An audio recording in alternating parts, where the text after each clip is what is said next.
ഗൗതം, ബീഹാറിലെ തിരഞ്ഞെടുപ്പിന്റെ ഫലം പുറത്തു വരുമ്പോൾ KCയെ പുറത്താക്കേണ്ടതല്ലേ? കാര്യം ബീഹാറിലെ ചുമതല കൊടുത്തിരുന്നത് KCയാണ് ബീഹാറിലെ ഈ തിരഞ്ഞെടുപ്പിന്റെ എല്ലാ ചുക്കാനും പിടിച്ചത്. അപ്പോൾ ഇങ്ങനെ ഒരു തോൽവി നോക്കുമ്പോഴേ ബീഹാറിൽ കിട്ടിയ വോട്ടിന്റെ അത്ര പോലും വോട്ട് കോൺഗ്രസിന് കിട്ടിയിട്ടില്ലല്ലോ. ഒരു ഇത്രയും വളരെ ഒരു മോശം ഫലം കോൺഗ്രസിനുണ്ടായിട്ട് വീണെടുത്ത് കിടന്ന് ഉരുളുന്ന ഒരു സ്വഭാവം KC കാണിക്കുന്നതിൽ എന്തെങ്കിലും അർത്ഥമുണ്ടോ? അപ്പോൾ കഴിഞ്ഞ ദിവസം KC വേണുഗോപാൽ വന്ന് പറഞ്ഞത് എന്താ? അവിശ്വസനീയമാണ്, വോട്ട് ചോരിയാണെന്നുള്ളതാണ്. യഥാർത്ഥത്തിൽ KC വേണുഗോപാലിനാണ് അവിടെ തെരഞ്ഞെടുപ്പ് ചുമതല ഉണ്ടായിരുന്നത്.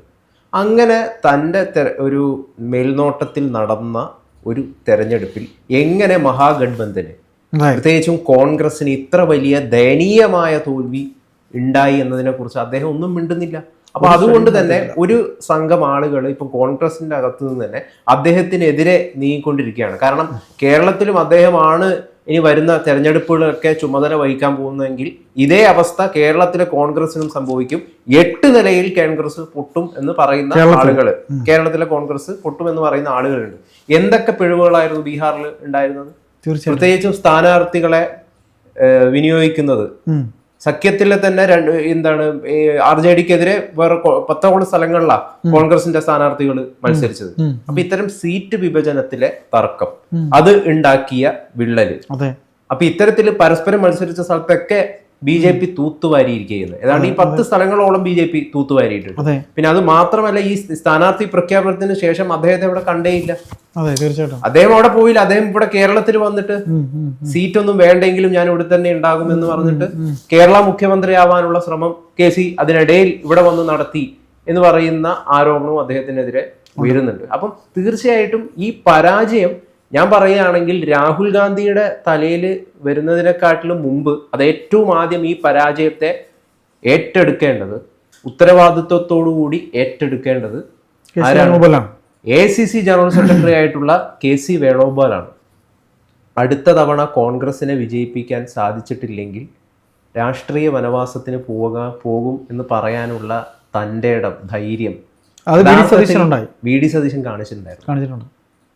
VD സതീശൻ കാണിച്ചിട്ടുണ്ടായിരുന്നു. അദ്ദേഹം, ഞാനൊന്ന് പറയട്ടെ, ഇപ്പം പ്രതിപക്ഷ നേതാവായിട്ടുള്ള അദ്ദേഹം പല കോൺഗ്രസ്സുകാരും കേരളത്തിൽ ഇവിടെ ഇരുന്നുകൊണ്ടും മെഴുകുന്നുണ്ട്. തോറ്റതിനെ കുറിച്ച് ഇങ്ങനെ മെഴുകുക എന്ന് പറയില്ലേ, അങ്ങനെ മെഴുകിക്കൊണ്ടിരിക്കുക. ഒരക്ഷരം പോലും ഈ കാര്യത്തിൽ വീടി മിണ്ടിയിട്ടില്ല. അത് യഥാർത്ഥത്തിൽ അദ്ദേഹം കാണിക്കുന്ന ഒരു ക്വാളിറ്റിയാണ്, അതൊരു മര്യാദയാണ്. അത് VD സതീശന്റെ ഒരു പ്രതിപക്ഷ നേതാവിന്റെ ഒരു ക്വാളിറ്റിയാണ്. അതിൽ നമ്മൾ കൃത്യമായിട്ടും മറ്റുള്ളവരെ പോലെ നാറി മെഴുകാനായിട്ട് VD സതീശൻ മുമ്പോട്ട് വന്നിട്ടില്ല എന്ന് പറയുന്നത് അദ്ദേഹത്തിന്റെ ഒരു ക്വാളിറ്റിയാണ്. അത് അംഗീകരിച്ചേ പറ്റുള്ളൂ. അപ്പം ചേട്ടൻ ആദ്യം പറഞ്ഞ പോലെ നോട്ടയ്ക്ക് പോലും താഴത്താണ് കോൺഗ്രസ് പല സ്ഥലങ്ങളിലും ബീഹാറിൽ. ഇപ്പം ഏതാണ്ട് കുറേ അധികം സ്ഥലങ്ങളിൽ, ഇപ്പൊ സിക്കന്ദര എന്ന് പറയുന്ന മണ്ഡലത്തിൽ അവിടെ നോട്ടയ്ക്ക് ലഭിച്ചിരിക്കുന്നത് 3825 വോട്ടുകളാണ്. കോൺഗ്രസ് എത്ര ലഭിച്ചതെന്നറിയാം? 1803 വോട്ടുകൾ നോട്ടയ്ക്കും താഴെ. പിന്നെ അതേപോലെ തന്നെ സുൽത്താൻഗഞ്ച് എന്ന് പറയുന്ന മണ്ഡലം, അവിടെ എത്രയാണ്? അവിടെ JDU ആണ് വിജയിച്ചത്. 3136 വോട്ടുകൾ JDU നേടി. 2ാം സ്ഥാനത്ത് RJD ആണുള്ളത്. 3ാം സ്ഥാനത്ത് അവിടെ ഉള്ളത് ആരാന്നറിയോ? നോട്ടയാണ്. നോട്ടയ്ക്ക് അവിടെ എത്ര ലഭിച്ചു എന്നറിയോ? ഏതാണ്ട് 4108 വോട്ടുകളോടെ എവിടെ കിട്ടി? നോട്ടയ്ക്ക് കിട്ടി. സുൽത്താൻഗഞ്ചില് കോൺഗ്രസിന് എത്ര കിട്ടിയെന്നറിയോ? 2754. ലലൻ കുമാറാണ് അവിടെ നോട്ടയ്ക്കും താഴെ ചേർന്നിരിക്കുന്നത്. അപ്പൊ ഇവിടെ ബീഹാറിലെ കോൺഗ്രസിന്റെ തോൽവിയെ കുറിച്ച് നമ്മൾ പരിശോധിക്കുമ്പോൾ അതൊരു ചരിത്രത്തിൽ ഇടം നേടുന്ന ഒരു വലിയ പൊട്ടലാണ്. ഒരു മഹാപൊട്ടലാണത്. തീർച്ചയായിട്ടും ഒരു മഹാതോൽവിയാണത്. ആ മഹാതോൽവിയുടെ കാരണം എന്താണെന്നുള്ളതാണ് യഥാർത്ഥത്തിൽ പരിശോധിക്കപ്പെടേണ്ടത്. അത് തീർച്ചയായിട്ടും ഈ വോട്ടർ പട്ടികയിൽ പല രീതിയിലുള്ള ക്രമക്കേടുകളുണ്ട്. രാഹുൽ ഗാന്ധി ഉന്നയിച്ച പല കാര്യങ്ങളിൽ സത്യമുണ്ട്. അതുകൊണ്ട് BJP മുഴുവൻ വോട്ട് മോഷ്ടിച്ചു എന്ന് നമുക്ക് പറയാൻ പറ്റില്ല. പക്ഷെ പല ഫോട്ടോകൾ ബ്ലർഡ് ആയിട്ടുള്ള ഫോട്ടോകളായിരുന്നു. പല തെറ്റായ രീതിയിലാണ് പല ആൾക്കാരുടെയും ഫോട്ടോ വന്നത്. ഒരാൾക്ക് തന്നെ പല സ്ഥലങ്ങളിൽ പേരൊക്കെ ഉണ്ടായിട്ടുണ്ടായി. ഇതൊക്കെ വോട്ടർ പട്ടികയിലെ ക്രമക്കേട് തന്നെയാണ്. ഇവിടുത്തെ ജനാധിപത്യ പ്രോസസ്സ് നല്ല രീതിയിൽ പുലരണമെന്ന് ആഗ്രഹിക്കുന്ന ആർക്കും അങ്ങനെ സംഭവിക്കാൻ വേണ്ടിയിട്ട് പാടില്ല എന്നേ പറയാൻ പറ്റുള്ളൂ. പക്ഷെ അതിൻ്റെ അർത്ഥം മുഴുവൻ വോട്ടുകളും BJP അങ്ങ് മോഷ്ടിച്ചിട്ടാണ് ജയിക്കുന്നത് എന്നൊക്കെ പറയുന്നത് ശുദ്ധ വിഡ്ഢിത്തരങ്ങളാണ്. യഥാർത്ഥത്തിൽ ഇവരിപ്പോൾ ഈ പറയുന്നുണ്ടല്ലോ, ഏതാണ്ട് എത്രയാ ഈ SIR നടത്തിയതിന് ശേഷം ഇത്രത്തോളം ഇത്രത്തോളം വോട്ടുകളാണ് ഉണ്ടായിരുന്നത്. പിന്നീട് പക്ഷെ വോട്ട് രേഖപ്പെടുത്തിയതിനു ശേഷം ഏതാണ്ട് 3 ലക്ഷത്തോളം കൂടുതൽ വോട്ടുകൾ വന്നു എന്നാണ് അവകാശപ്പെടുന്നത്. 45 ദിവസം സമയമുണ്ടല്ലോ ഇവർക്ക് പരാതി കൊടുക്കാമല്ലോ. തീർച്ചയായിട്ടും CCTVയും പിന്നെ അങ്ങനെയുള്ള പല സാധനങ്ങളും ഇലക്ഷൻ കമ്മീഷൻ കൊടുക്കും. ഇവർ പരാതി കൊടുക്കുവോ? തീർച്ചയായിട്ടും. അല്ല, KC വേണുഗോപാലിന് പരാതി കൊടുത്തൂടെ? തീർച്ചയായിട്ടും. എന്താ കൊടുക്കുവോ KC വേണുഗോപാൽ? എവിടെ കൊടുക്കാൻ? ഇതുവരെ ഒന്നും പറഞ്ഞില്ലല്ലോ. ഇതുവരെ ഒന്നും പറഞ്ഞില്ലല്ലോ. ഇതില് ഒരു ചെറിയ ഞാനൊന്ന് പറഞ്ഞോട്ടെ. ഇതിൽ ഈ ബീഹാർ പൊളിറ്റിക്സിലെ ഒരു വലിയ കാര്യം വെച്ചാൽ നിതീഷ് കുമാർ ഒരു ചാഞ്ചാട്ടത്തിന്റെ ആളെന്നാണ് പറഞ്ഞവരെല്ലാം പരത്തിയത്. ചാഞ്ചാട്ടത്തിന്റെ ആളാണ് എന്നുണ്ടെങ്കിലും ബീഹാറിനുള്ളിൽ ബീഹാർ വളരുകയായിരുന്നു. അതാണ് അതിനകത്തുള്ള ബീഹാറിലെ ഒരു രാഷ്ട്രീയത്തെക്കുറിച്ച് നമ്മൾ ചെറുതായിട്ടൊന്ന് ഇതിൽ പറഞ്ഞു പോകണം. അതായത് ബീഹാറിനുള്ളിൽ ബീഹാർ വളരുകയായിരുന്നു. ജംഗിൾ രാജ് എന്ന് പറഞ്ഞുകൊണ്ടാണ് ഇദ്ദേഹത്തിന്റെ ഈ മകനെതിരെയുള്ള തേജസ്വി യാദവിനെതിരെ ജംഗിൾ രാജ് എന്ന് പറയുന്നത് യഥാർത്ഥത്തിൽ ജംഗിൾ രാജിനൊന്നും വലിയ അത് കോടതി പരാമർശമല്ല. കോടതി പരാമർശം വലിയ കോട്ടം ജംഗിൾ രാജിന് പറ്റിയിട്ടില്ല. തേജസ്വി യാദവ് കാരണം എന്താണെന്നറിയോ? ഏതാണ്ട് 1,40,46,055 വോട്ടുകളാണ് ആർക്ക് കിട്ടിയത്? RJD അവിടെ പിടിച്ചിരിക്കുന്നത്. തേജസ്വിയുടെ പാർട്ടി, അതായത് ഏറ്റവും കൂടുതൽ വോട്ടുകൾ പിടിച്ചിരിക്കുന്ന പാർട്ടി എന്ന് പറയുന്നത് RJD ആണ്. ഒരു കേഡർ പാർട്ടിയാണ്. BJP എത്രയാ? 1,81,143 വോട്ടുകൾ BJP പിടിച്ചിട്ടുണ്ട്. വോട്ട് ഷെയറിന്റെ കാര്യത്തിൽ നോക്കുകയാണെങ്കിൽ 23% RJDയുടെ വോട്ട് ഷെയർ ഇപ്പോഴും. BJP അതിലും താഴെയാണ്. 20% BJPയുടെ വോട്ട് ഷെയർ. JDU അത് 19%. Indian national Congress 8.71%. അതായത് BJP കഴിഞ്ഞ തവണ 2020 19.46 വോട്ട് ഷെയർ എങ്കിൽ ഇപ്പൊ അവർ 20 വർദ്ധിപ്പിച്ചിട്ടുണ്ട്. അതിൽ ഏറ്റവും കൂടുതൽ വോട്ട് ഷെയർ വർദ്ധിപ്പിച്ചിരിക്കുന്നത് യഥാർത്ഥത്തിൽ JDU ആണ്, നിതീഷ് കുമാറാണ്. 15.39 വോട്ട് ഷെയർ എങ്കിൽ ഇത്തവണ 2025 അത് 19.25. അപ്പൊ ഈ ജംഗിൾ രാജിനൊന്നും വലിയ കോട്ടൊന്നും തട്ടിയിട്ടില്ല. അതെ, അതായത് കാരണം ഏറ്റവും കൂടുതൽ കൂടുതൽ സീറ്റുകൾക്ക് മത്സരിച്ചത് RJD. തേജസ്വി യാദവിന് ഒരു ഭാവിയുണ്ട്, രാഷ്ട്രീയ ഭാവി അവിടെ കാണുന്നുണ്ട്. കോൺഗ്രസിനെ പോലെയൊന്നുമല്ല, അതൊരു കേഡർ പാർട്ടിയാണ്. ഈ RJD എന്ന് പറയുന്ന ഒരു കേഡർ പാർട്ടിയാണ്. എന്നാൽ ഈ JDU എന്ന് പറയുന്നത് നിതീഷ് കുമാർ എന്ന് പറയുന്ന ഒരു മുഖ്യമന്ത്രിയെയും അദ്ദേഹത്തെ ചുറ്റിപ്പറ്റിയാണുള്ളത്. പക്ഷെ ഇതിനകത്തൊരു കാര്യം എന്ന് പറഞ്ഞാൽ ഈ 15 വർഷത്തെ ഭരണം ഉണ്ടായിട്ടും നിതീഷ് കുമാർ എന്ന് പറയുന്ന ആ ഒരു മുഖമല്ലാതെ BJPക്ക് എടുത്തു കാണിക്കാൻ മറ്റൊരു മുഖം അവിടെ ഇല്ല. BJP അത്ര കണ്ടെന്ന് അവിടെ വളർന്നിട്ടൊന്നുമില്ല. BJP ഇത് ജയിച്ചു, അവർ പിറകെ നിന്ന് ജയിച്ചു എന്നുള്ളത് മാത്രമേ ഉള്ളൂ. BJPക്ക് 15 കൊല്ലമായിട്ട് അവിടെ എടുത്തു കാണിക്കാൻ നിതീഷ് കുമാർ എന്ന് പറയുന്ന ആളല്ലാതെ മറ്റൊരു മുഖമില്ല എന്നാണ് അവിടവുമായി വളരെ അടുത്ത് പത്രപ്രവർത്തനത്തിലുള്ള പ്രമുഖ പത്രപ്രവർത്തകരൊക്കെ തന്നെ പറയുന്നത്. നിതീഷ് കുമാറിന്റെ ഒരു ഇതെന്ന് പറഞ്ഞു കഴിഞ്ഞാൽ അദ്ദേഹത്തിന്റെ ഒരു വ്യക്തിത്വം സ്ത്രീകൾക്ക് വളരെ ഇഷ്ടപ്പെട്ടു. അദ്ദേഹത്തിന്റെ ഒരുപാട് സ്ത്രീകൾക്ക് വേണ്ടി സ്ത്രീ വോട്ടർമാരെ ആകർഷിക്കാൻ അദ്ദേഹം ഒരുപാട് കാര്യങ്ങൾ ചെയ്തു. പിന്നെ ഈ വേറൊരു കാര്യം എന്ന് പറഞ്ഞു കഴിഞ്ഞാൽ ജാതി സമവാക്യം. ജാതിക്കുള്ളിൽ ജാതിയാണ്. 300-ൽ പരം ഉപജാതികൾ അവിടെ ഉണ്ടെന്നാണ് പറയുന്നത്. ഈ മറ്റ് സ്ഥലങ്ങളിലേക്കാളും നമ്മൾ നോക്കുമ്പോൾ ജാതിക്കകത്ത് ഉപജാതി ഇവിടെ ഉണ്ടെന്നാണ് പറയുന്നത്. എവിടെ? ബീഹാറിൽ. UPയെക്കാളും ജാതി വിഷയമുള്ള സ്ഥലമാണ്. എന്നാൽ ഈ പ്രശാന്ത് കിഷോറിനെ അവിടെ ഒന്നും ചെയ്യാൻ പറ്റില്ല. അവിടെ ജാതി രാഷ്ട്രീയം അദ്ദേഹത്തിന് ഇല്ലാതെ പോയി. അവിടെ ജാതി രാഷ്ട്രീയം ഉണ്ടെങ്കിൽ മാത്രമേ എന്ത് കാര്യവും നടക്കുകയുള്ളൂ. അപ്പോൾ ഈ നിതീഷ് കുമാറിനെ സംബന്ധിച്ച് വ്യക്തമായ ജാതി സമവാക്യം അങ്ങേർക്കുണ്ടായിരുന്നു. ആ ജാതി സമവാക്യത്തിന്റെ അടിസ്ഥാനത്തിൽ കൂടിയാണ് ഈ പറയുന്ന ഇവിടെ എന്തായാലും എന്തുകൊണ്ട് കോൺഗ്രസ് പൊട്ടി എന്നുള്ളതാണ്, മഹാതോൽവി എന്തുകൊണ്ട് കോൺഗ്രസ് ഏറ്റുവാങ്ങി എന്നുള്ളതാണ് ഏറ്റവും പ്രധാനപ്പെട്ടുള്ള ചോദ്യം എന്ന് പറയുന്നത്. അതിന് കുറെ അധികം കാരണങ്ങളുണ്ട്. അതിൽ പല കാരണങ്ങൾ നമ്മളിപ്പം പറഞ്ഞു.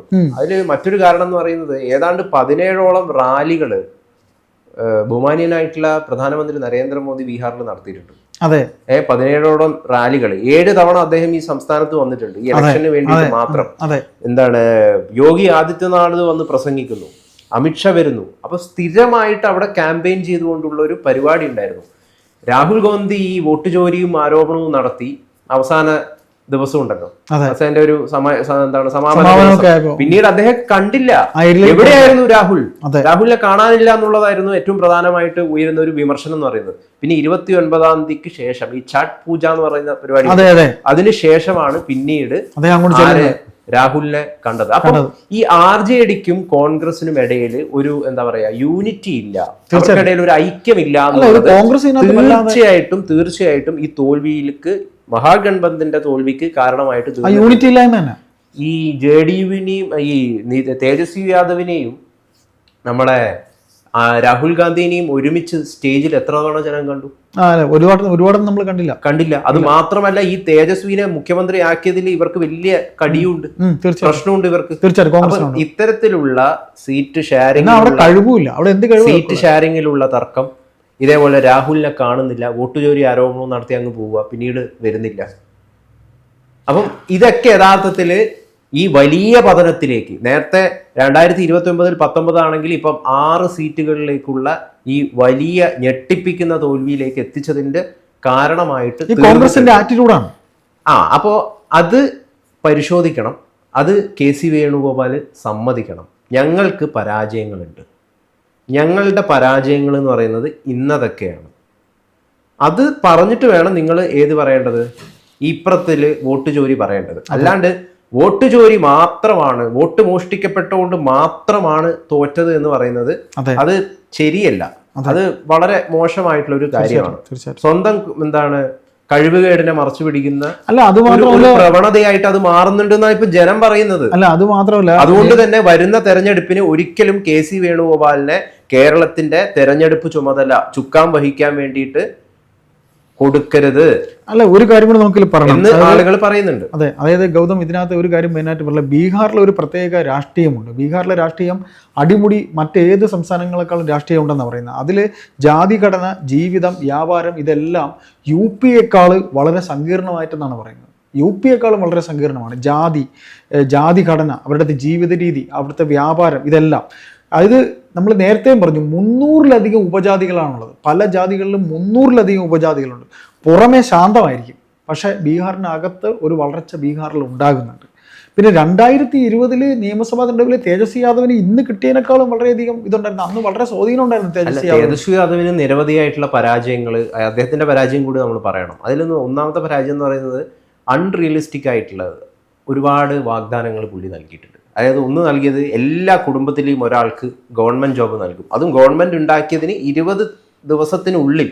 അതായത് ബീഹാറിന്റെ മൊത്തത്തിലുള്ള ഫിനാൻഷ്യൽ ബഡ്ജറ്റിനെക്കാട്ടിലും കൂടുതൽ തുക ചെലവാക്കേണ്ടി വരും അങ്ങനെ ഗവൺമെന്റ് ജോബ് നൽകുകയാണെങ്കിൽ, പല വാഗ്ദാനങ്ങളും നടപ്പിലാക്കാൻ വേണ്ടിയിട്ട്. അപ്പൊ അതൊന്നും യഥാർത്ഥത്തിൽ ജനങ്ങൾ നടക്കില്ല. കാരണം ഇതൊന്നും വെറുതെ ബടായി അടിക്കുകയാണ് എന്നല്ലാതെ ഇതൊക്കെ നടപ്പിലാക്കാൻ പറ്റില്ല. അത്തരത്തിലുള്ള കുറേയധികം വാഗ്ദാനങ്ങൾ സംഭവിച്ചു. പക്ഷെ അതിന് പകരമായിട്ട് നിതീഷ് കുമാർ 10,000 രൂപ ഈ വോട്ട് വരുന്നതിന് അത് വളരെ സ്വാധീനം ഉണ്ടായിട്ടുണ്ട് സ്ത്രീകളുടെ ഇടയിൽ. അതായത് 71%. അതെ, കൃത്യമായിട്ടുള്ള കണക്ക് പറഞ്ഞു കഴിഞ്ഞാൽ 71.6 ആണ് തീർച്ചയായിട്ടും സ്ത്രീകളാണ് അവിടെ വോട്ട് ചെയ്തത്. അതെ അതെ, പുരുഷന്മാര് അതിലും താഴെയാ, 62.8 ആണ്. അതെ, അപ്പം തീർച്ചയായിട്ടും നരേന്ദ്രമോദിയൊക്കെ പറഞ്ഞ പോലെ ഇത് യഥാർത്ഥത്തിൽ സ്ത്രീകളുടെ വിജയമാണ്. ബീഹാറിലെ വിജയം എന്ന് പറയുന്നത് സ്ത്രീകളുടെ ഒരു വിജയമാണ്. അതുപോലെ ആ മുഖ്യമന്ത്രി ആയിരുന്ന നിതീഷ് കുമാറിന്റെ കൂടെ ഒരു ശാന്തമായ അദ്ദേഹത്തിന്റെ പോക്ക്, അദ്ദേഹം ഒരു ചാഞ്ചാട്ടക്കാരനാണ്, മറുകണ്ഠം ചാടുന്നവനാണ് എന്നൊക്കെ പറയുകയാണെങ്കിലും BJPക്ക് പോലും ഒരു മറുമുഖം അവിടെ ഉണ്ടാക്കാൻ കഴിഞ്ഞിട്ടില്ല 15 കൊല്ലമായി. അപ്പോൾ ഇതിൽ നമുക്ക് ഒന്നുകൂടെ പറയാം, KC വേണുഗോപാലിനെ AICC എത്രയും പെട്ടെന്ന് പുറത്താക്കണം. അതല്ല, അതിൽ വേറൊരു കാര്യം കൂടി പറയാം. ഈ വഖഫ് ഭേദഗതി അതെടുത്തിട്ട് ചുരുട്ടിക്കളയുന്നതാണ് ആര് പറഞ്ഞിട്ടുള്ളത്? തേജസ്വി പറഞ്ഞിട്ടുള്ളത്. അത് തിരിച്ചടിയായിട്ടുണ്ട്.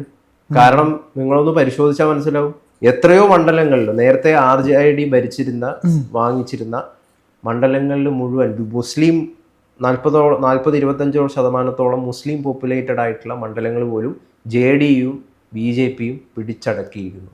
ബീഹാറിലെ മുസ്ലിങ്ങളുടെ മനസ്സ് പോലും NDAയിലേക്ക് തിരിഞ്ഞിരിക്കുന്നു എന്നുള്ളതാണ് ബീഹാർ നമ്മളെ. അതുപോലെ ഈ സിയാച്ചിൻ മേഖലയിൽ 24 മണ്ഡലങ്ങളിൽ മുസ്ലിം വോട്ടുണ്ട്. ആ മുസ്ലിം വോട്ട് ഒന്നും തന്നെ ഈ പറയുന്ന രീതിയിൽ മാറിപ്പോയിട്ടില്ല. ആ മുസ്ലിം വോട്ട് ഒരു നിർണായക ഘടകമായി 24 മണ്ഡലം ഉണ്ടെന്നാണ് പറയുന്നത്.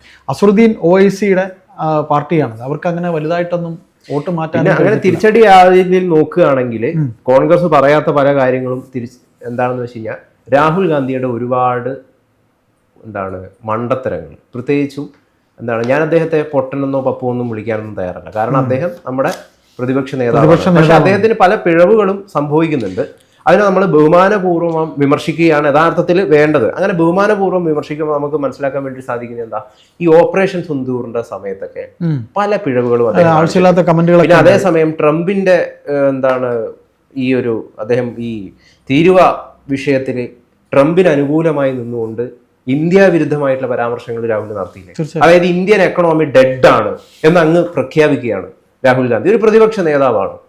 ഈ പാകിസ്ഥാൻ നെറികെട്ടവൻ പാകിസ്ഥാനികളെ, നിങ്ങളെ ഞങ്ങൾ ഒരു കാലത്ത് പാഠം പഠിപ്പിക്കുമെന്ന് പറയാൻ രാഹുൽ ഗാന്ധിക്ക് ധൈര്യമുണ്ടോ?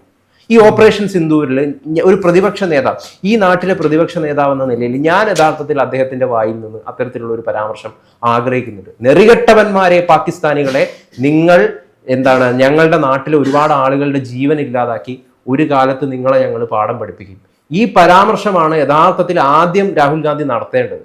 എന്നിട്ടായിരിക്കണം മറ്റു പിഴവുകളെ കുറിച്ച് അദ്ദേഹം പറയേണ്ടത്.